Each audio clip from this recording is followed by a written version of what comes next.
তুমি যেমন 12 ঘাটের পানি খাইছো, ওই মেয়েও 16 ঘাটের পানি খাই আছে।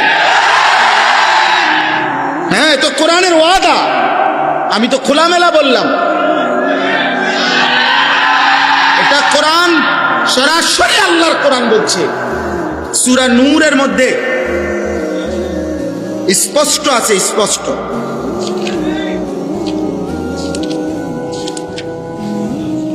এই দেখো, শুনাই, ওয়াজ উপর ওয়াজ অন্যরা করব।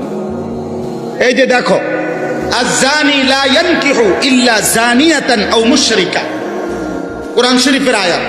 আল্লাহ বলেন, ব্যভিচারী পুরুষ যাকে বিবাহ করবে সে কেমন নারী হবে? খোদার কসম আল্লাহ বলছে, ইল্লা যানিয়াতান আও মুশরিকা।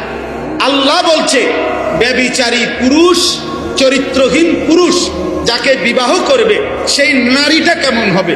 আল্লাহ বলছে দুইটা হবে, ইল্লা জানিয়া, সেটাও হবে আরেকটা ব্যভিচারিণী নারী, আও মুশরিকা, অথবা মুশরিক কোন বেঈমান নারী।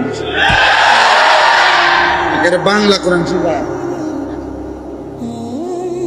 ডাইরেক্ট কথা, বাংলা কথা, মানে কোনো ঘুরানো পেছানো কথা না, পরিষ্কার আগে সাফ কথা, কোনো ব্যাখ্যা নাই। ওয়াজানিয়াতু লা ইয়ানকিহুহা ইল্লা জানিন আও মুশরিকুন। এবার আল্লাহ পরের শব্দ বলছে, কোন ব্যভিচারিণী নারীকে, শোনো ভাই, মহিলারাও শোনেন, মা বোনরাও শোনেন। আমরা জানি অনেক মা বোন আপনারা আসছেন, আপনাদেরকেও বলি, মুসলমানের কন্যা, মুসলমানের বোন, মুসলমানের অবিবাহিত মেয়ে, তোমাকেও বলি বোন, শোনো, তুমি বিবাহ বহির্ভূত কোন ছেলের সাথে কিংবা মোবাইলে কিংবা রাস্তায় কিংবা সহপাঠী হিসাব করে যেই কোনো পারপাসে যে নারী, যেই মেয়ে, যেই কন্যা বিবাহের পূর্বে কোনো হারাম সম্পর্ক করে থাকে, তো আল্লাহর ওয়াদা, কোনো ব্যভিচারিণী নারীকে বিবাহ করবে না কোনো পুরুষ। যেই পুরুষটাই বিবাহ করবে তার পরিচয় কি হবে?